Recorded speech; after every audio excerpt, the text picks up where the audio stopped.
चलिए बहुत बढ़िया, सब चलते हैं। अब आश्रव की चर्चा हम लोग कर रहे थे। तो आश्रव, आश्रव किसे कहते हैं, कौन बताएगा? आश्रव किसे कहते हैं?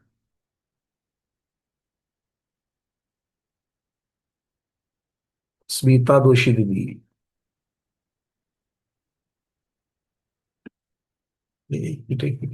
अनम्यूट, हाँ बोलिए। हे मन वचन कायच्या निमित्ताने आत्मामध्ये जे परिस्पंदन होतात त्याला आस्त्रव म्हणतात, योगच्या निमित्ताने। दीदी कह रही है कि मन वचन काय की क्रियाओं के आलंबन से जो आत्म प्रदेशों में परिस्पंदन होता है वो आश्रव है। नहीं, सब लोग आए, कितने सारे लोग, अरे अरे रुक जाओ रुक जाओ रुक जाओ। अरविंद जी, हम स्मिता दीदी, आप ना दूसरी बार जब आपको जो उत्तर अच्छा लगता है वही बताते जाओ। पहली बार आप गड़बड़ करती हो, फिर दूसरी बार बोलते नहीं नहीं भैया रुको रुको रुको, मुझे अब मुझे मालूम है आपको पता है कि नहीं? आपने पहले हाथ ऊपर किया, आपको पूछ लिया, कोई बात नहीं, चिंता नहीं करना, हमें मालूम है कि आपको पता है। पर थोड़ा सा कभी कभी यही तो अपने कर्म है, यही अपने कर्म है, लास्ट में धोखा देता है। कोई बात वंदना भैया जी, नहीं। हाँ बोलिए अरविंद जी। बता। कर्म का आना एक तो आश्रव है, दूसरा कि वनवच्चे प्रायोग जी, योग जो है, योग ही आश्रव है। योग ही आश्रम है, कर्मों का आना। कर्म कहाँ से आते हैं? कर्म जो है पुद्गल वर्गणा, वो पुद्गल वर्गणा जो है वो अ, मिश्र सोप रूप बन के कर्म रूप और नवकर्म रूप बनती है।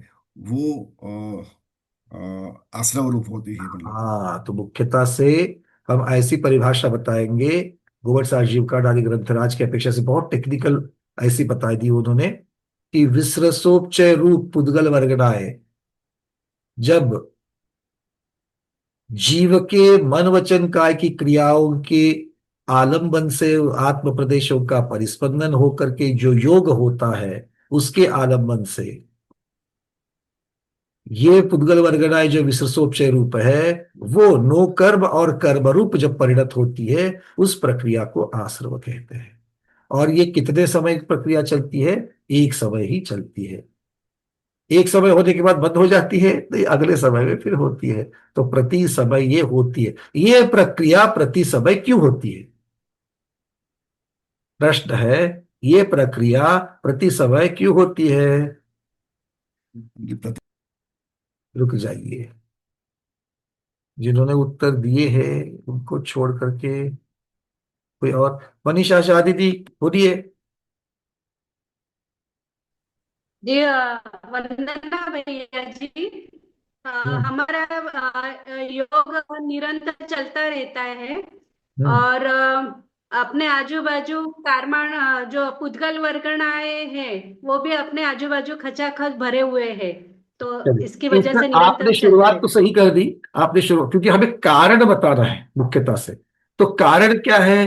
कार्य का जो कारण है उसकी चर्चा, क्योंकि कारण अगर प्रति समय उपस्थित हो तो कार्य भी प्रति समय होता ही रहेगा। हाँ या ना? अगर आश्रम जी प्रति समय हो जी। रहा है, ऐसा क्यों कहा? क्योंकि उसका कारण प्रति समय उपस्थित है। और कारण क्या है? योग। और योग प्रति समय होता है जीव को। हाँ या ना?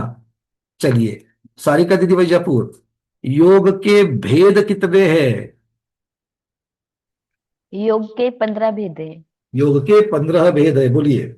मनोयोग, मनोयोग, काय योग और वचन योग। तो हम्म। मनोयोग में सत्य मनोयोग, सत्य मनोयोग, अनुभव मनोयोग और उभय मनोयोग।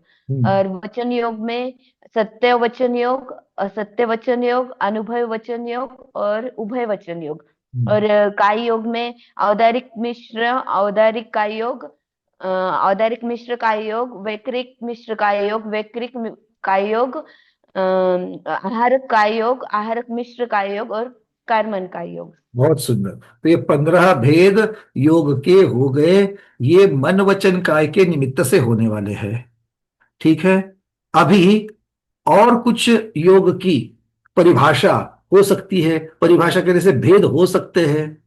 योग के भेद, ये अब तक की बात हम लोगों ने यहां तक की चर्चा करी थी। अब हमें इसको आगे देखना है। पूर्णिमा दी रुक जाइए, अब तो पहले चर्चा करेंगे ना। आपने पढ़ लिया है इसलिए उत्तर आ रहा है, पर पहले चर्चा तो कर लेते हैं। भाई चर्चा ये चलती है कि इसके अलावा भी और कोई भेद है। आचार्य भगवत कहते हैं कि बिल्कुल इसके पहले भी इसके और भी भेद होते हैं। कैसे? शुभ पुण्यस्य शुभ पापस्य। क्या है? जो पुण्य और पाप के आलंबन से, पुण्य और पाप के निमित्त से योग के दो भेद हो जाते हैं, शुभ योग और अशुभ योग। यहां पर ये दो कह रहे हैं। शुभ योग क्या है? शुभ परिणामों से होने वाला, शुभ भावों से होने वाला। फिर इसके तीन भेद हो जाएंगे, शुभ मनोयोग, शुभ वचन योग, शुभ काय योग। और अशुभ अर्थात अशुभ परिणामों के निमित्त से। तो शुभ परिणाम और अशुभ परिणाम, तो शुभ हम कहेंगे विशुद्ध परिणामों को, शुभ कहो, विशुद्ध कहो, या राग द्वेष की मंदता कहो। अशुभ कहो, पाप कहो, या फिर संक्लेश परिणाम कहो। तो इनसे क्या होता है? अशुभ से अशुभ योग अर्थात पापाश्रव होता है, शुभ से शुभ योग और पुण्याश्रव होता है या ना? हाँ, कहा गए हमारे साकरोड़ी वाले, पुण्याश्रव का विधान करने वाले, पुण्याश्रव के व्रत करने वाले। भाई पुण्याश्रव क्या होता है देख लेना। आप लोगों ने उपवास तो कर लिए, ठीक है, तो ये पुण्याश्रव क्या होता है देख लेना। अब शुभ मनोयोग, इसकी चर्चा करनी पड़ेगी। भाई शुभ मनोयोग किसे कहेंगे? क्यों हमें शुभ मनोयोग क्यों चाहिए? ताकि पुण्य का आश्रय हो जाए। अशुभ मनोयोग से पाप का आश्रय होगा। तो हमें पुण्य कमाना है कि पाप कमाना है? अभी तो इस पर्याय में तो पुण्य कमाना है, सब लोग जानते हैं, बहुत बार चर्चा हो चुकी है ना। किसी अपेक्षा से पुण्य कमाना है, क्योंकि अभी तो मोक्ष नहीं है। तो पुण्य और पाप, हमें फाइनल तो टारगेट हमारा यही कि पुण्य भी नहीं चाहिए और पाप भी नहीं चाहिए, क्योंकि दोनों से छुटकारा पाना है। तो पुण्य के लिए आचार्य भक्त कहते हैं कि शुभ का मनोयोग। तो शुभ मनोयोग जो है उसमें क्या करना पड़ेगा, क्या क्या करना पड़ेगा? तो आचार्य भगवत कहते हैं अरहत भक्ति, श्रुत विनय, तप की रुचि। क्या क्या बोल रहे हैं देखो। अरहत भक्ति, अब अरहत माने सारे के सारे नौ देवता भी आ गए, प्रमुख करके बोल रहे हैं अरहंत भगवान की भक्ति करो तो शुभ। भक्ति मन में लाते ही भगवान के प्रति भक्ति आती कि नहीं आती है? अभी वहां पर भक्तामर तीर्थ में महाराष्ट्र में आचार्य भगवान प्रणाम सागर जी महाराज, उनकी प्रेरणा से पूरे भारतवर्ष से अखंड भक्तामर का पाठ चल रहा है। आज 5:30 बजे से सुबह से लेकर के कल सुबह 5:30 बजे तक चलेगा। पूरे भारतवर्ष से लोग उसके साथ जुड़ करके, पुरुष सफेद वस्त्र और महिलाएं पीले वस्त्र पहन करके बैठी है, दीपक लगाया है शुभ, और उन मंगल दीपक के सानिध्य में सब लोग भक्तावर अखंड पाठ कर रहे हैं 24 घंटे का। ये सारा वर्णन जब मैं बोल रहा हूं तो आपके मन में क्या आया? आपके मन में, हाँ मैं भी कर लूं, अरे मैं भी, मुझे भी करना है, आया ना? तो ये जो भक्ति आपके अंदर जो निर्माण हो गई, हमेशा कोई पर्टिकुलर स्तोत्र ही आना चाहिए जरूरी नहीं है, हमेशा कोई पर्टिकुलर गीत ही मन से या भजन ही मन से निकलना चाहिए जरूरी नहीं है। मुझे वो करने की प्रवृत्ति हो रही है, तो वो प्रवृत्ति के पहले मन में विचार आ रहा है, तो ये मन का विचार ही हमारे लिए शुभ मनोयोग है। श्रुत की विनय। अभी मैं बोल देखता हूं कि बहुत बार प्रेरणा देने के बाद अभी आप लोगों को वो भक्ति जाग गई है। जब भी मैं यहां से कोई स्तोत्र बोलता हूं या कोई गाथा बोलता हूं या कोई सूत्र बोलता हूं, बहुत सारे लोगों के हाथ अपने आप जुड़ जाते हैं। ये क्या है? श्रुत की विनय है।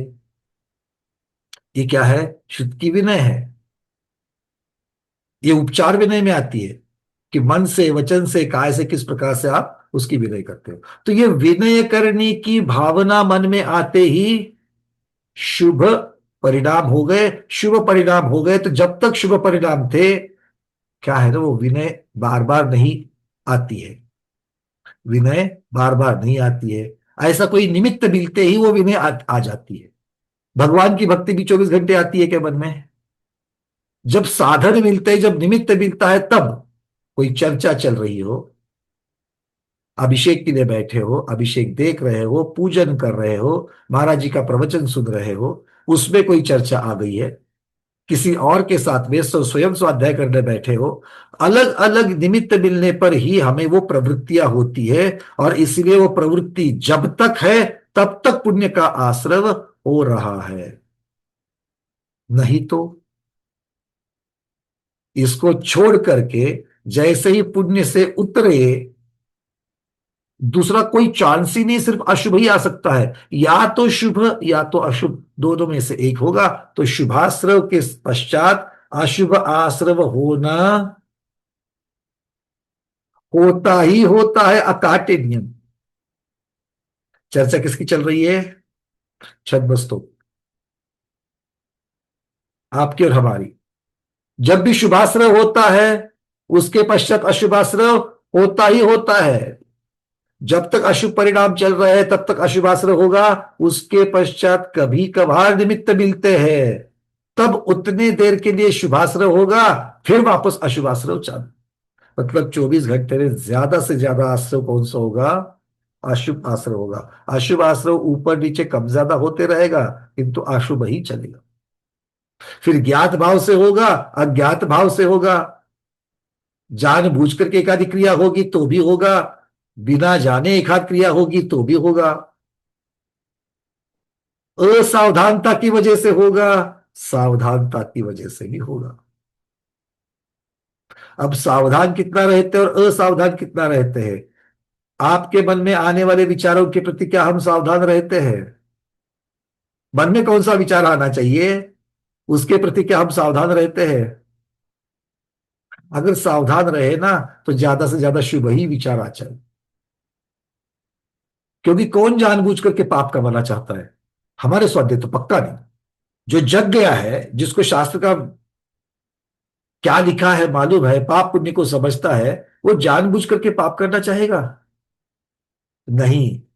तो फिर भी पाप कमा रहा है, आया ना? आपके लिए मेरी चर्चा चल रही, फिर भी मैं पाप कमा रहा हूं कि नहीं कमा रहा हूं? कमा रहा हूं। क्यों कमा रहा हूं? क्योंकि मैं सावधान नहीं हूं, आया ना? विचार करके देखा जाए तो हमारी असावधानी ही हमारे अशुभ आश्रव का, पापाश्रव का कारण है। आचार्य भगवान कहते हैं तप की रुचि। देखो, जानना, ज्ञान में होना अलग बात है, उसके ऊपर श्रद्धान होना ये भी अलग बात है। तप से निर्जरा होती कि नहीं होती है? सब लोग हाँ कह रहे हैं, क्योंकि सबने तत्वाद सूत्र पढ़ा है, तपसा निर्जराश्च। तो ये आपके ज्ञान में है कि नहीं है? है। तो एक सम्यक दृष्टि के ज्ञान में आ सकता है, कोई मिथ्या दृष्टि, अगर कोई जो संस्कृत जानता है। अच्छा, मिथ्या दृष्टि संस्कृत जानता है क्या? जानता है, मतलब मिथ्या दृष्टि का और भाषा का कोई संबंध नहीं है, वो कोई भी भाषा जान सकता है। तो अगर मिथ्या दृष्टि संस्कृत भाषा का जानकार है और उसने पढ़ लिया तपसा निर्जराश्च, तो उसके भी ज्ञान में चला गया कि नहीं चला गया? चला गया। तो चीजों का, अक्षरों का ज्ञान होना, उसके पश्चात है उसके ऊपर श्रद्धान होना। अब एक सम्यक दृष्टि का तत्वार सूत्र के प्रति श्रद्धान, भले वो समझे या ना समझे, निर्जरा किसे कहते हैं, तप किसे कहते हैं मालूम नहीं है, बट उभा स्वामी महाराज ने बोला है पक्का होता है, उसका श्रद्धा है। ये मिथ्या दृष्टि का होवे ये जरूरी नहीं है। पर आचार्य भगवान यहां पर तप का ज्ञान और तप का श्रद्धान इसकी चर्चा ही नहीं कर रहे हैं। वो क्या कह रहे हैं? क्योंकि तप का ज्ञान ज्ञानावरण कर्म जो है उसको हटाने में कारण हो जाएगा, क्षयोपशम के लिए कारण बन जाएगा। तप के प्रति श्रद्धान दर्शन मोहनीय कर्म के क्षयोपशम के प्रति कारणभूत हो जाएगा, किंतु तप के प्रति रुचि, एक एक शब्द को ना ऐसे मोती के जैसे आचार्य भगवत ने लिखे, इतने सटीक है वो। तप की रुचि, अब बोलो,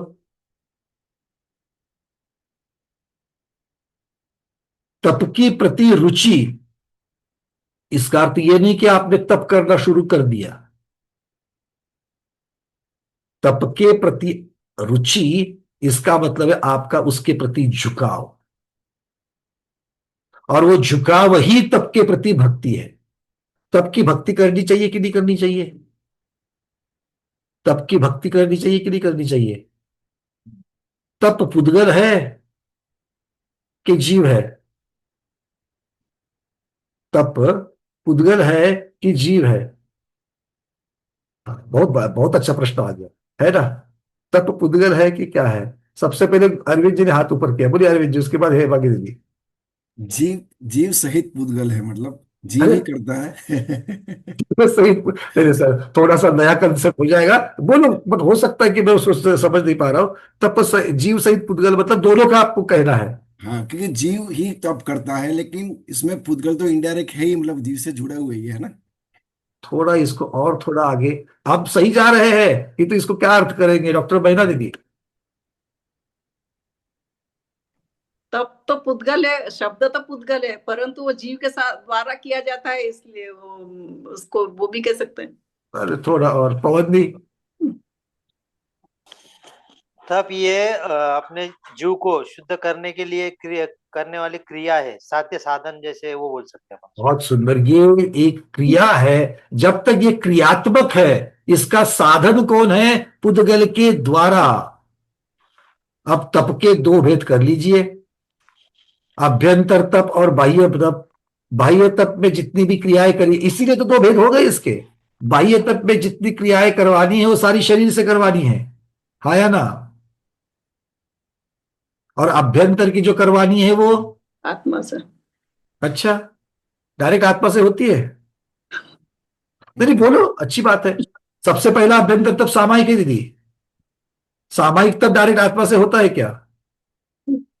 शरीर हमारे आत्मा पास, दो, शरीर से भी हमें होता मन का आलंबन लेना पड़ता है।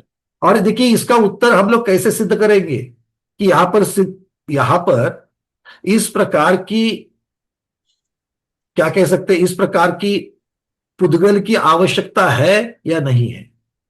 जैसे आप और हम तप करने से पहले, सामायिक आदि करने से पहले चिंतन करते हैं, विचार करते हैं। चिंतन में ही तो आप भाव करते हो। तो चिंतन के द्वारा जो भाव होते हैं, तो चिंतन किससे संबंधित है और भाव किससे संबंधित है? चिंतन मन से संबंधित है। है, संबंधित है। हाँ, चिंतन मन से संबंधित है, और मन, फिर वहां पर दो चीजें बनती है, भाव मन भी है और द्रव्य मन भी है। द्रव्य मन भी है। द्रव्य मन के आलम्बन से बन रहा है, और भाव मन क्या है? भाव मन क्या है? भाव मन क्या है? मति ज्ञानावरण या नो इंद्रियावरण कर्म का क्षयोपशम, वीर्यांतराय कर्म का क्षयोपशम। मतलब ये कर्म जनित है या ना कर्म से संबंधित है? आत्मा की ही शक्ति है, किंतु कर्म संबंधित है। तो सब जगह पर पुद्गल जीव, पुद्गल जीव, पुद्गल जीव, ये दोनों की मिलकर की क्रियाएं हो रही कि नहीं हो रही है? अच्छा एक बात बताइए, ये जितने भी 12 प्रकार के तप है, ये संसारी जीव करता है या मुक्त जीव करता है? कुसुम दीदी मुंबई, सिद्ध भगवान की 6 आवश्यक कौन से? मुनि महाराज की 6 आवश्यक हमें पता है, सिद्ध भगवान की 6 आवश्यक कौन से? कोई सोच रहा होगा अच्छा वो भी है, अरे बाप रे, मैंने तो नहीं पढ़ा। म्यूट नहीं हो रहा है। ऐसा तो कुछ है ही नहीं है, ऐसा कुछ है क्या आगम में? सिद्ध भगवान की 6 आवश्यक, सिद्ध भगवान हर रोज सामायिक करते हैं, एकासर उपवास करते हैं अष्टमी 14 को, है सिद्ध भगवान के बारे में? कुछ भी नहीं है। क्यों नहीं है? क्योंकि ये सारा का सारा जो है, ये शरीर कर्म पुद्गल संबंधित, मतलब पुद्गल और जीव इनके द्वारा की जाने वाली सारी क्रियाएं, जिनको यहां पर तप की अपेक्षा से कहा है। वहां पर तप तो किस चीज को कहेंगे? वहां पर तप किस चीज को कहेंगे? जो सिद्ध भगवान में तप सिद्ध हो चुका है, जो उनका पुरुषार्थ मोक्ष पुरुषार्थ है, वही वहां पर निश्चय तप, तप की पूर्णता है। तो सिद्ध भगवान में क्या है? इन सब कार्यों की पूर्तता है। भक्ति की पूर्तता, श्रुत की पूर्तता, तप की पूर्तता। हाँ या ना? हाँ। तो हमारे मन में, अब सिद्ध भगवान को साइड में रख दीजिए, उनका तो सब हो चुका है। करना किसको है? आपको और हमें। तो हमें और आपको क्या करना है? मन में ये विचार लाना, मन में अरहंत भगवान के प्रति भक्ति, श्रुत आदि की विनय और तप में रुचि रखने की प्रवृत्ति, ये सारी चीजें क्या करवाएगी? ये हमसे शुभ मनोयोग अर्थात पुण्य के कमाई का कारण बन जाएगी। पुण्य के कमाई का कारण बन जाएगी। फिर अशुभ मनोयोग में क्या आएगा? अशुभ मनोयोग में क्या हो गया? सब लोग बोलेंगे राग द्वेष है नहीं। क्यों राग द्वेष? अरहंत भगवान के प्रति भक्ति राग है कि नहीं है? बोलो। श्रुत की विनय राग है कि नहीं है? है। सिद्ध भगवान श्रुत की विनय करते हैं क्या? सिद्ध भगवान सिद्ध भक्ति करते हैं क्या? क्यों? देखो, ये सारे प्रश्नों के उत्तर ही सिद्ध करते जो अभी हम लोग बोल रहे हैं। अनुराग तो है, राग तो है, फिर वहां पर प्रशस्त और अप्रशस्त की चर्चा चलेगी। और ये राग क्यों है? आराध भगवान के प्रति राग, श्रुत की विनय, तप के प्रति रुचि, ये शुभ मनोयोग के जो कारण या ये जो प्रक्रिया बताई है, ये क्यों है? ये इसमें राग दिख रहा है, किंतु ये राग इसलिए है, ये मोक्ष मार्ग के प्रति राग है, क्योंकि संसार मार्ग के प्रति द्वेष है। क्यों प्रमोद जी? ये संसार मार्ग के प्रति द्वेष होने की वजह से दोनों चीजें एक साथ हो रही कि नहीं हो रही? देखो, एक चीज मैं चाह रहा हूं और दूसरे को मैं छोड़ना चाहता हूं। कोई ऐसा तो नहीं बैठा मुझे दोनों चाहिए। संसार में भी आराम से भटकना है, भोग भूमि के भोगों को भोगना है, और साथ साथ में मोक्ष भी चाहिए। भैया दोनों चाहिए हमको। दोनों नहीं मिल सकते क्या? आ रही बात समझ में? एक को छोड़ना है तभी तो दूसरे को पाना है। और छोड़ना किसे है और पाना किसे है? जिसमें राग है उसको पाना है, जिसको द्वेष है, इनडायरेक्टली द्वेष है, उसी को छोड़ना है। तो फिर अब इससे उल्टे लगा लो, भक्ति, रुचि, मोक्ष मार्ग के प्रति ये सारी चीजें लगी है, अब उसके प्रति उल्टा लगा दो संसार वाली जितनी भी बातें हैं। संसार के बारे में जो रुचि है, संसार के बारे में जो राग है, और मोक्ष मार्ग के प्रति जो द्वेष है, क्योंकि जहां पर राग है उसके दूसरे के प्रति द्वेष आना साहजिक है। जिसको रात्रि में बाहर जाकर के आलू प्याज वाली पाव भाजी खानी है, उसे इंद्रियों के प्रति राग, सांसारिक सुख के प्रति राग, और उसी समय मोक्ष मार्ग के प्रति द्वेष हुआ कि नहीं हुआ?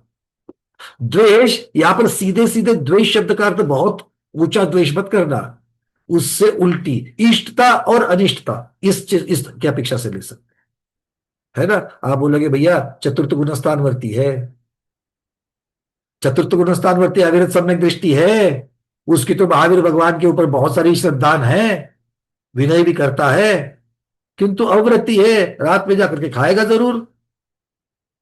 तो क्या वो मोक्ष मार्ग का द्वेषी है? मोक्ष मार्ग का द्वेषी मतलब मोक्ष मार्ग के विरुद्ध आचरण करने वाला वो है। इसलिए आचार्य भगवान उसको यहां पर ऐसा कहे। अर्थात ईर्ष्या, हिंसा आदि के विचार रखना, आदि के भाव होना, या फिर सांसारिक सुख, पंचेंद्रिय विषय के प्रति राग होना, यह अशुभ मनोयोग है। परिग्रह जमा करने प्रति राग होना, घर में एक गाड़ी है, नई आ गई मार्केट में, बार बार वो साड़ियों का उदाहरण देने के लिए अच्छा नहीं लगता है कि नहीं है? पर फिर समझ में आता है, एक गाड़ी है तो भी दूसरी गाड़ी लेने के बारे में विचार बहुत कम आते हैं, है ना। अरे गाड़ी तो है, दूसरी गाड़ी, किंतु एक साड़ी, गाड़ी की जगह साड़ी करना, ज्यादा दूसरा फर्क नहीं है। एक साड़ी है फिर भी दूसरी साड़ी लेने के विचार बहुत फास्ट आते हैं, हाँ या ना, इसलिए बार बार साड़ी के ऊपर वक्तव्य होता है। तो ऐसे विचार, परिग्रह के जो विचार है, और फिर उनके ममत्व भाव जो बना हुआ है, सारी चीजें, ये क्या है? अरे बोलो भाई, क्या है? अशुभ परिणाम, संक्लेश परिणाम। इनसे क्या होगा? अशुभ मनोयोग होगा। किसे होगा? जिसे होगा उसे होगा। हमें क्या करना है? किसे होगा? सब लोग ऐसा कर लो, अगर मैं कर लूंगा तो मुझे होगा ही होगा। ये दूसरे की कथा नहीं चल रही है। हम लोग ना बड़े स्वाध्याय, क्या होता है ना, स्वाध्याय करते करते करते एक ऐसी अवस्था को पहुंच जाते कि जैसे हम सुप्रीम कोर्ट के जज है। लड़ते कौन है वहां पर? दो वकील लड़ते हैं। हार जीत किसकी होती है? उनके दोनों क्लाइंट जो है, वकीलों की तो हार जीत नहीं होती है, वो तो उनका जो क्लाइंट है वो क्लाइंट की हार जीत होती है। और जज वो सबसे पीछे बैठ करके न्यूट्रल आराम से बैठा रहता है कि नहीं? सारी सत्ता के साथ। वैसे स्वाध्यायी स्वाध्याय करते करते, दृष्टांतों को सुनते सुनते, वो दृष्टांत किसके हैं? वकीलों के हैं। मैं तो जज हूं, ऐसे भावों में अपने आप पहुंच जाते हैं। ठीक है, बात समझ में आ गई? तो सिर्फ जज मत बनो, इतनी इतना बीच बीच में थोड़ा सा बताना जरूरी है। आगे कहते हैं, तो ये सारे विचार की अपेक्षा से वर्णन हो गया। अब थोड़ा वचन योग की चर्चा करें। मनोयोग समझ में आ गई बात? मोटा मोटी में संक्लेश परिणाम, सांसारिक सुख की चर्चाएं, ये सब कुछ, ये सारे विचार अशुभ में आ जाएंगे, और शुभ, मोक्ष मार्ग संबंधी जो रुचियां सारी है वो शुभ में आएंगी। अब वचन योग की चर्चा। सत्य वचन, हितकारी वचन, प्रिय वचन, और ये जो सारे आरत भगवान की भक्ति थी, अब उनको स्तुति रूप उच्चारण करना, उसको बोलने की प्रवृत्ति होना। अभी अभी जो चर्चा चल रही, तो हमारे किसी शायद पवन जी ने पूछ लिया कौन सी है भक्ति, मतलब जाकर के उसके बाद पीडीएफ लाओ। कहाँ गए पवन जी? पीडीएफ लाओ। और कौन बोला व्हाट्सएप पर आगे सबको शेयर करूं? ज्यादातर हम लोग वही करते हैं। पीडीएफ मिल गई, पहले खोल करके, नहीं पवन जी की बात थोड़ी कर रहा हूं, वो तो अच्छे स्वाध्यायी है ना पवन जी। कब मुझे, सब लोग क्या सोचते हैं, कब मुझे पीडीएफ मिले और मैं दूसरों को पहले पीडीएफ फॉरवर्ड कर लूं। हम लोग, अरे भाई चर्चा आपकी नहीं चल रही है, मेरी चल रही है। मेरे हाथ में पीडीएफ आते ही मैं पहले 4 ग्रुप के ऊपर डाल देता हूं, ले लो, पढ़ लो। उसको मैं कब खोलूंगा इसकी कोई चर्चा ही नहीं है। आ गई बात समझ में? तो यहां पर वो बोल रहे हैं कि सत्य, हित, प्रिय, ऐसे वचन बोलना, जिनेन्द्र भगवान की स्तुति करना, धर्म का उपदेश देना, उसकी चर्चा करना, धर्म का उपदेश देना, उसकी चर्चा करना, ये सारे क्या कहलाते हैं? शुभ वचन योग। और अशुभ वचन योग तो सब लोग जानते हैं, गाली गलौज करना, असत्य झूठ बोलना, कठोर बोलना। अच्छा, कठोर बोलना आप लोग जानते कि नहीं जानते हो? कठोर बोलना नहीं? मुझे पक्का पता है, आप लोग ऑलमोस्ट 10वें गुणस्थान के अंत में ही पहुंच रहे हो। अभी देखते देखते वितरागी बन जाएंगे। कठोर बोलना कहाँ पता है हमको, है ना? हंसते हंसते, मुंह से तो हंस रहे और सामने का कब अपमान कर लिया पता ही नहीं चला। इसके ऊपर तो पीएचडी मिलती है हम सब लोगों को। आचार्य भगवान कहते हैं ये कठोर वचन बोलना भी अशुभ वचन है। उसकी प्रवृत्ति, भले अभी तक कल हम लोगों ने चेक किया, बोला ना कि मुख से शब्द नहीं निकले, बस बोलने की प्रवृत्ति हुई है, तो भी वचन योग हो गया। वो झनकार आत्म प्रदेशों की हो गई, उसने अशुभ कर्मों को खींच करके बांध भी लिया। खत्म बात। आपको थोड़ी पूछ करके करेंगे। क्यों लीला दीदी? कर्म कभी पूछने के लिए आए क्या? 2 बार सोच ले, उसके बाद मैं बांध दूं। ऐसा कभी नहीं बोला उन्होंने। आपने इधर सोच लिया और उधर मान लिया। ठीक है, अब चलते थोड़ा सा योग की, कौन सा, काय योग की तरफ। अब बोलो भाई, काय योग, अशुभ काय योग और शुभ काय योग कैसे करेंगे? सीधा सीधा सिंपल है, पांचों प्रकार के पाप की क्रिया करना। अब क्रिया करनी है, ये सारी क्रियाएं क्या कहलाएगी? अशुभ काय योग कहलाएगी। और शुभ की क्रिया क्या कहलाएगी? पुण्य की क्रियाएं। अब ये मोटा मोटी में तो हो गया। आप तो कहोगे कि चलने में, अगर हम चलने की गमनागमन की क्रिया कर रहे हैं तो उसे फिर क्या कहेंगे? अशुभ काय योग कहेंगे या शुभ काय योग कहेंगे? प्रमोद जी क्या कहना चाहते हो? अगर विवेक पूर्ण कर रहे हैं तो शुभ कार्य योग है, और अगर अभिप्राय कर रहे हैं तो अशुभ कार्य योग, वही अशुभ बहुत कार्य सुंदर, योग है। बहुत सुंदर। यहां पर काय योग की चर्चा चल रही है, अर्थात काय की क्रिया की प्रवृत्ति। तो प्रवृत्ति गमनागमन की हो रही है, तो वो गमनागमन किस चीज के लिए, ये पहला प्रश्न आएगा। और दूसरा, कौन सी विधि से, ये प्रश्न आएगा। किस लिए, क्या कारण है गमनागमन करने का? यात्रा के लिए जा रहे हो, मुनि महाराज के विहार के लिए जा रहे हो, उनको आहार देने के लिए जा रहे हो, अभिषेक पूजन करने के लिए मंदिर जी जा रहे हो, तो ये हो गया किस कारण से जा रहे हो। अब तो अशुभ वाले कारण तो अपने आप आ जाएंगे, है ना, उसकी तो गिनती ही नहीं है। दिन के सारे निकाल दो तो आ जाएंगे। पर क्या इतने मात्र से हो जाएगा कि मेरा कारण शुभ कारण है, शुभ कार्य है, मैं महाराज जी के विहार में जा रहा हूं, चलो, किंतु वहां पर चलते वक्त अगर जमीन देख करके नहीं चलूं तो?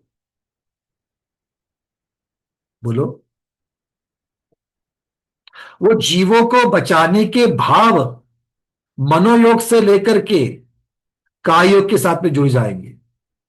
और वो जो सावधानता, बिल्कुल सुरेश जी, वो जो सावधानता है ना, वो हमें शुभ में लेके जाएगी। तो वो जो सावधानता है, तो उसकी विधि क्या है? महाराज जी के लिए चौका बनाना, चौका बनाना काय योग है कि नहीं है? काय योग है। और बिना सावधानता के अगर कहीं देख रहे हैं, कहीं सब्जी बिलो रहे हैं नीचे, कहीं किसी से गप्पे मार रहे हैं और यहां पर फल को बिलो रहे हैं, और सबको एक ही रख रहे हो, चलेगा? तो इसका अर्थ ये हो गया कि उसके पीछे किस, क्योंकि ये सारी चर्चा जो है, ये परिणामों की चर्चा चल रही है। एक, सावधानता रखना, सावधानता नहीं रखना, मोक्ष मार्ग वाली क्रिया या संसार वाली क्रिया, ये सब जगह पर बस यही चीजें आई। सांसारिक क्रिया है, ये जरूरी नहीं है कि सभी की सभी सांसारिक क्रिया अशुभ के बाद द्वारा ही अशुभ की तरफ ही लेके जाएगी। हाँ, बड़ी इंपॉर्टेंट बात है। और ये जरूरी नहीं कि सारी की सारी मोक्ष मार्ग वाली क्रियाएं सिर्फ शुभ ही दिलाएगी। कुछ नया लग रहा है ना? इसलिए आचार्य भगवान कहते हैं कि इस घातिया कर्म को बांधने वाली सारी क्रियाएं पाप रूप ही होगी। इतना सुंदर लग दिया महाराज ने। अब घातिया कर्म को बांधने वाली क्रियाएं कौन कौन से है? घातिया कर्म फटाफट बोलना है। चलो, अब जिसने नहीं बोला अब तक थोड़ा बोल दो। कुसुम मेरी पित्त, थोड़ा देर पहले आपका माइक खुल गया था, बोलिए, ठीक से खोलिए वहां से। एक मिनट, कुसुम दीदी कहाँ चलेगा? अभी हाथ तो आपने ऊपर किया था। चलो, तो मीना मीना के दीदी बोलिए। मेरा जीवन में ज्ञानावर्णी, दर्शनावर्णी, मोहनी और अंतराय। ये चार हो गए। हाँ। अब बताओ, ज्ञानावर्ण कर्म जो बनता है, एक आध दूसरा कारण दे दो, ज्ञानावरणी कर्म क्यों बनता है? ज्ञान में आवरण डालने से। नहीं, वो तो कर्म डालेगा, हमें क्या करना है? हमें थोड़ी आवरण डालना। किसी की बात को मतलब छुपाना नहीं। किसी की बात को छुपाना नहीं, और थोड़ा तरीके से, थोड़ा, अरे इतने मोटे मोटे कारण तो बता दिए, हम राजवाद नहीं पूछ रहे आपसे। कुसुम मेरी खुल रहा है क्या आपका माइक? हाँ बोलो, खुल गया।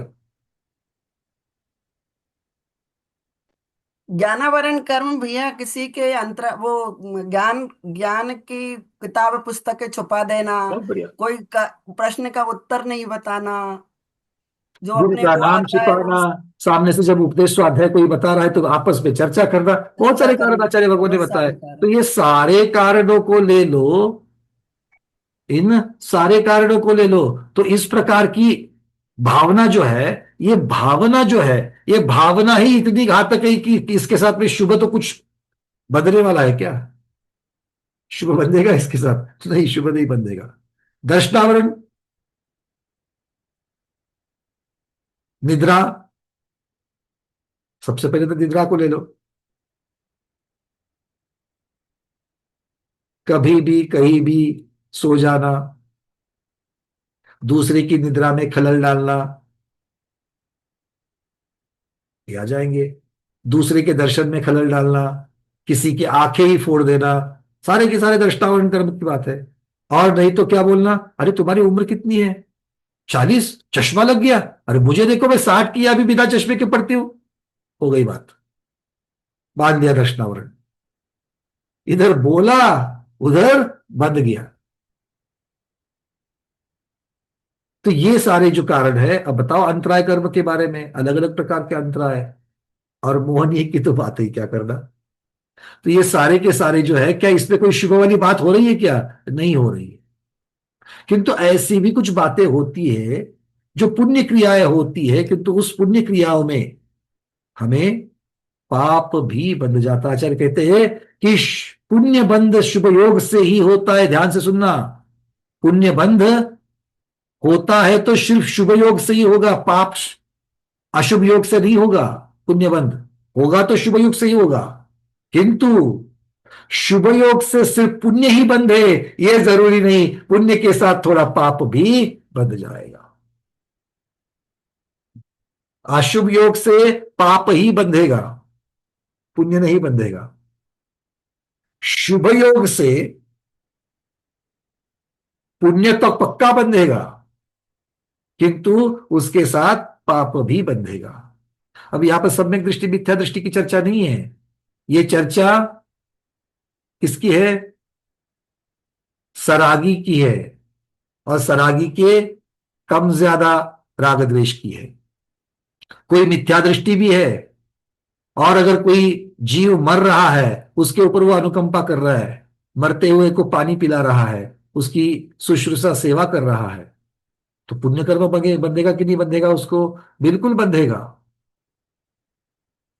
किंतु उसके साथ में थोड़ा सा पाप बन जाएगा। कैसे? क्योंकि उसके दिमाग में यही कि मैं ये जो कर रहा हूं इससे मुझे स्वर्ग का सुख मिलेगा। हो गया, चला गया मिथ्यात्व। तो मिथ्यात्व जो है वो पुण्य कर्म है कि पाप कर्म है? पाप कर्म है। तो पाप कर्म तो उसके साथ बंधेगा कि नहीं बंधेगा? बंधेगा। तो आचार्य भगवान कहते हैं कि जो पुण्य की क्रिया होती है, अच्छा सम्यक दृष्टि की पुण्य क्रिया ले लो, अभिषेक करता है कि नहीं करता है, पूजन करता है कि नहीं करता है, चौका लगाता है कि नहीं लगाता है, इन सब में आरंभ होता है कि नहीं होता है, तो आरंभ से थोड़ा पाप बंधेगा कि नहीं बंधेगा? बंधेगा। तो इसीलिए कह दिया कि शुभ भावों से शुभ के पुण्य के कर्म तो बंधेंगे ही बंधेंगे, थोड़े बहुत पाप के भी बंधेंगे, किंतु चिंता नहीं करना, सावधानता रखना, भाव पाप ना करने के कर रखना, तो और भी कम पाप बन जाएगा। और कैसा पाप बंधेगा? आचार्य कहते हैं कि उस पुण्य से समुद्र के इतना अगर पुण्य मिल रहा है तो उसमें एक विष की कनी, एक विष की बूंद के इतना पाप बंधेगा। तो जब पुण्य समुद्र के इतना जब उदय में आता है, उसके साथ में विष की बूंद के इतना अगर पाप उदय में आएगा तो कोई फर्क पड़ेगा क्या? नहीं, किंतु वो होगा। ठीक है, इस प्रकार से आचार्य भगवान कह रहे हैं पुण्य बंध शुभ योग से ही होता है, पुण्याश्रय शुभ योग से ही होता है, किंतु शुभ योग मात्र पुण्य का ही नहीं बल्कि कुछ पाप का भी आश्रय कराता है। चलिए, थोड़ा बहुत समय और बाकी है, आगे बढ़ते हैं। अब थोड़ी चर्चा चल रही है शुद्ध की तरफ हमको बढ़ना, क्योंकि अब चर्चा शुभ और अशुभ की चल रही है। क्योंकि आश्रव किसका होता है? या तो शुभ का या तो अशुभ का। शुद्ध का आश्रव की वाली कोई बात है क्या? शुद्ध के आश्रव वाली कोई बात नहीं है, क्योंकि शुद्ध के साथ आश्रव और बंध जुड़ा है क्या? नहीं, उसके साथ निर्जरा और मोक्ष जुड़ा है। संवर, निर्जरा और मोक्ष जो है वो शुद्ध के साथ में जुड़ा हुआ है, इस बात को कभी नहीं भूलना। अब आचार्य भगवत क्या कह रहे हैं कि जैसे बेड़ी चाहे सोने की भी बनी हो, जैसे बेड़ी, पुष्पा स्वामी के सर्वार्थ सिद्धि के कुछ शंका समाधान की चर्चा कर रहा हूं मैं। कहते हैं जैसे बेड़ी सोने की हो अथवा लोहे की हो, बेड़ी का तो परतंत्रता का ही वो एक द्योतक है, परतंत्रता की ही निशानी है। जब तक हाथ में बेड़ी है मतलब क्या है? जीव परतंत्र है। तो उस बेड़ी के प्रयोग से परतंत्रता होना, ये फल तो बराबर हो गया, मतलब लोहे की हो या फिर सोने की हो। तो पुण्य भी इसी प्रकार से परतंत्रता का कारण है। इतनी सुंदर बात कह रहे हैं, पुण्य भी परतंत्रता का कारण है। कौन सी परतंत्रता? क्योंकि पुण्य क्या है? पुण्य बंधा। पुण्य बंधा मतलब कौन बंधा? कर्म बंधा, पुद्गल बंधा। और आपकी और हमारी लड़ाई किससे चल रही है? हमारे आत्म प्रदेशों से सारे के सारे पुद्गल को हटा देना है। वो सारे कौन है? घुसखोर है, इलीगल इमिग्रेंट्स है। इलीगल है ना, तो उनको लीगल किसने बनाया? उनको पासपोर्ट किसने दिया? बोलो। कर्म को अपने घर में आकर के घुसखोरी करने का और उनको रेगुलराइज करने का किसने उपक्रम किया? हमने ही तो किया है, और हम उसको भुगत रहे हैं। तो आचार्य भगवान कहते हैं कि जो पुण्य फल संसार में रहने का कारण बनता है, जो पुण्य का फल या पुण्य के कर्म संसार में रहने के कारण बनते हैं, वो भी संसार के ही निमित्त है, अर्थात छोड़ने योग्य है, हेय है। तो आचार्य भगवान इस प्रकार की शंका उठने पर वो कहते हैं कि हाँ बिल्कुल, एक दृष्टि से तो ऐसा ठीक है। आप जो कह रहे हैं बिल्कुल ठीक है कि पुण्य से भी कर्म बंधते हैं, पुण्य कर्म बंध है, और वो हमारे संसार में रहने का, अटकने का कारण है। इसलिए आप जो कह रहे हैं वो ठीक है। किंतु इष्ट और अनिष्ट का निमित्त होने से उन दोनों में, अर्थात पुण्य में और पाप में भेद है। इष्ट और अनिष्ट का निमित्त होने के लिए तो पुण्य और पाप, पुण्य से इष्ट प्राप्त होता है, पाप से अनिष्ट प्राप्त होता है। पुण्य से इष्ट की प्राप्ति होती है, पाप से अनिष्ट की प्राप्ति होती है। तो इसीलिए दोनों में भेद है। पुण्य कर्म से इष्ट क्या मिलता है? इष्ट गति, इष्ट जाति। इष्ट गति कौन सी है? देव और मनुष्य, ये इष्ट गतियां है, ये पुण्य से मिलती है। इष्ट जाति, पंचेंद्रिय जाति, ये भी पुण्य कर्म से ही मिलती है। फिर शरीर, निरोगी शरीर, वो भी पुण्य से मिल रहा है। इंद्रिय विषय, भोगने की शक्ति और उसका सुख, ये भी पुण्य का ही निर्माण है। और पाप की वजह से अनिष्ट गति, अनिष्ट जाति, अनिष्ट शरीर, इन सब विषयों को रचने वाला है, ये उनमें योग है। तो शुभ योग तो पुण्य का आश्रव करता है, और अशुभ योग है वो पाप का आश्रव करता है। इसलिए अलग इनमें बात अब लगी हुई है कि जब हम चर्चा पाप की अपेक्षा से करते हैं, तो पाप की अपेक्षा अगर बंधना ही कुछ है, तो पाप की अपेक्षा पुण्य बंधना ये ज्यादा ठीक है। अब कहते कि जब शुभ परिणाम होते समय घातिया कर्मों का बंध तो होता ही रहता है। शुभ परिणाम जब हमारे हो रहे हैं, प्रति समय हमारे कुछ परिणाम हो रहे हैं, तो अब अगर अभी समय में, इस समय में अगर मुझे शुभ परिणाम हो रहे हैं, तो उसी समय घातिया कर्म भी मुझसे बंध ही रहे हैं। ऐसा होता है समय प्रबंध को अगर आप खोल करके देखो कि इस समय में क्या क्या बंधा, तो उसमें घाती अघाती दोनों बन जाते हैं। और घाती तो नियम से पाप है, तो प्रति समय वो बंध ही रहे हैं। तो ऐसा विभाग करना कहां तक इष्ट है कि भाई शुभ से पुण्य और अशुभ से पाप? ऐसा प्रश्न समझ में आ रहा है सबको? नहीं। अब तक क्या चर्चा चल रही है? शुभ से पुण्य बनता है, अशुभ से पाप बनता है, ये। किंतु वो सामने से शंका वाला शंकाकार क्या कह रहा है? वो बोलता है भगवान मैं तो सिर्फ और सिर्फ शुभ विचार ही कर रहा हूं, शुभ विचार ही कर रहा हूं, तो भी उस समय बंधा हुआ समय प्रबंध अगर मैं खोल करके देखूं तो उसमें सातों कर्म बंधे हैं। प्रति समय 7 कर्म बंध रहे कि नहीं बंध रहे? बंध रहे हैं। मतलब जब मेरा शुभ योग चल रहा है तो अकेला पुण्य नहीं, पाप भी तो बन रहा है। क्यों? क्योंकि घाती कर्म भी बन रहे हैं और घाती कर्म नियम से पापी है।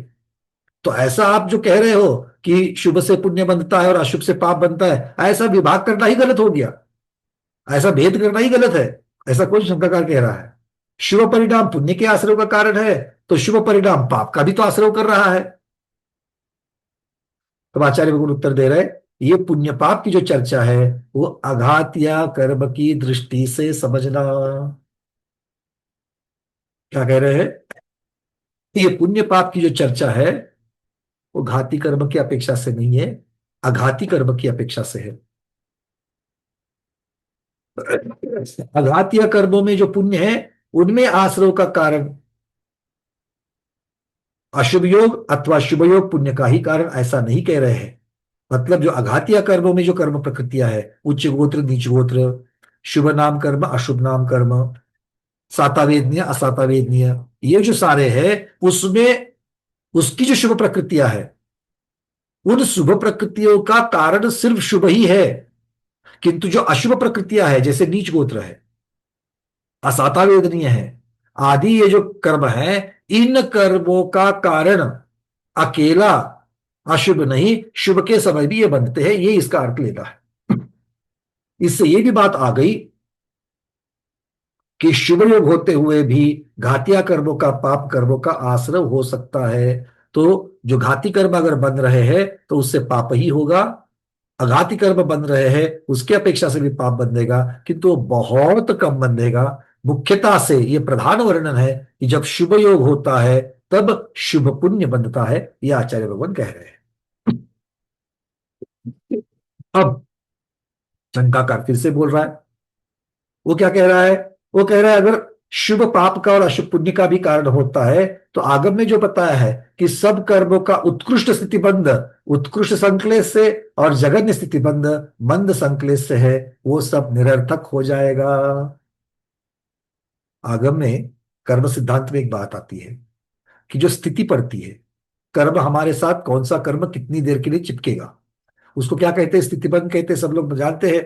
तो ये स्थिति अगर ज्यादा से ज्यादा स्थिति पड़नी है कर्म की, मतलब ज्यादा से ज्यादा देर तक वो कर्म आपकी आत्मा में बंधा रहेगा, तो ये कब होता है? जब आप उत्कृष्ट मतलब ज्यादा से ज्यादा स्थितिबद्ध बांधते हो। वो किसकी वजह से बांधते हो? संक्लेश परिणाम से बांधते हो, ऐसा आगम कहता है। और जघन्य स्थितिबद्ध है, कोई भी कर्म हो अगर वो कम स्थिति के लिए बांधना है तो वो विशुद्ध परिणामों से बनता है, ऐसा आचार्य भगवान कहते हैं, या मंद संकलित से बनता है। ये सब निरर्थक हो जाएगा क्योंकि आप इसको पाप पुण्य के साथ में जोड़ रहे हो, शुभ अशुभ के साथ में जोड़ रहे हो।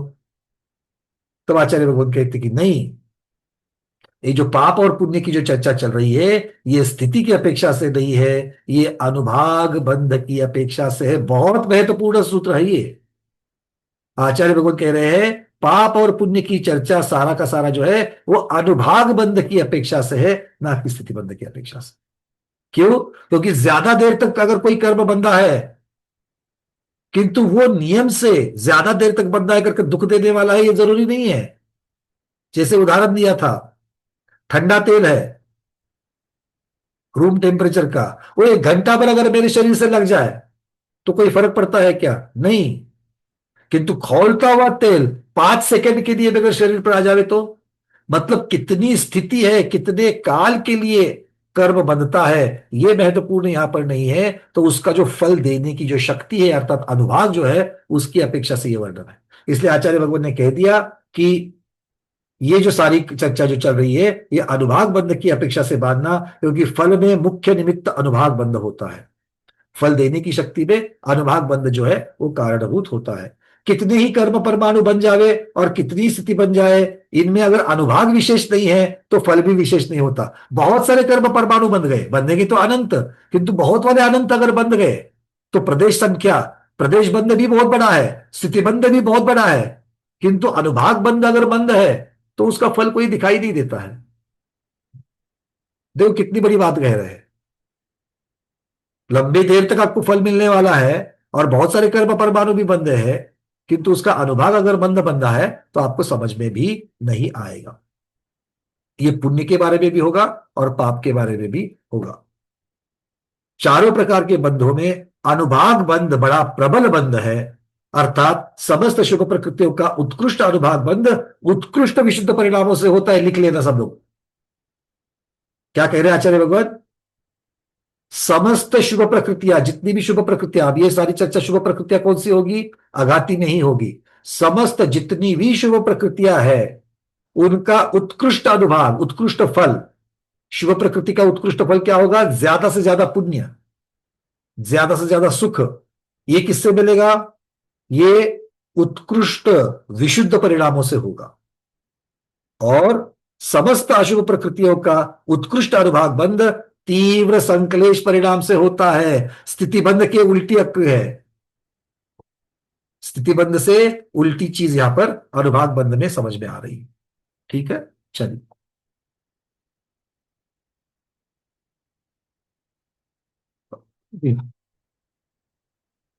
जैसे अब यहां पर थोड़ा सा दृष्टांत दे रहे हैं, 1 मिनट का दृष्टांत, और फिर आगे हम आज समापन कर देते हैं। जैसे लोक में कोई पुरुष बहुत उपकार करता है और उसके साथ कदाचित थोड़ा सा अपकार भी कर देता है। कोई बड़ा, हम जिसको महात्मा आदि कहते हैं, वो ज्यादातर तो अच्छे कार्य करते हैं, किंतु उनके हाथ से वो अच्छे कार्य करते करते कुछ अपकार भी हो जाता है, उपकार के साथ साथ में अपकार भी हो जाता है, तो भी लोग उसे उपकारक ही मानते हैं, क्योंकि प्रधानता से वही हुआ है। ऐसे ही शुभ योग होने पर कुछ अगर पाप कर्म भी बन जावे तो उसका अधिक पुण्य पुण्य का बंध है, इसलिए प्रधानता से पुण्य बंध का कारण शुभ योग को माना है। ठीक है, और ये अनुभाग बंध की अपेक्षा से चर्चा है। समझ में आ रही है बातें? सबको क्लियर हो रहा है ये? तो पुण्य और पाप की चर्चा अनुभाग बंध की अपेक्षा से है। उत्कृष्ट विशुद्ध परिणाम है तो उत्कृष्ट पुण्य बनता है, उत्कृष्ट संक्लेश परिणाम है तो उत्कृष्ट पाप बनता है, ज्यादा से ज्यादा पाप बनता है। ये आचार्य भगवान हमको कह रहे हैं। चलिए अब इस आश्रव की चर्चा को कल और आगे बढ़ाएंगे। कल हम आश्रव के भेद और उस भेदों की अपेक्षा से स्वामी की चर्चा करेंगे। आज इतना ही रखते हैं। आज के स्वाध्याय को गुरुओं की श्री चरणों में बारंबार नमोस्तु वंदनामि इच्छा करते हुए यहीं पर समापन करते हैं। जैनम जयतु शासनम, जैनम जयतु शासनम, जैनम जयतु शासनम।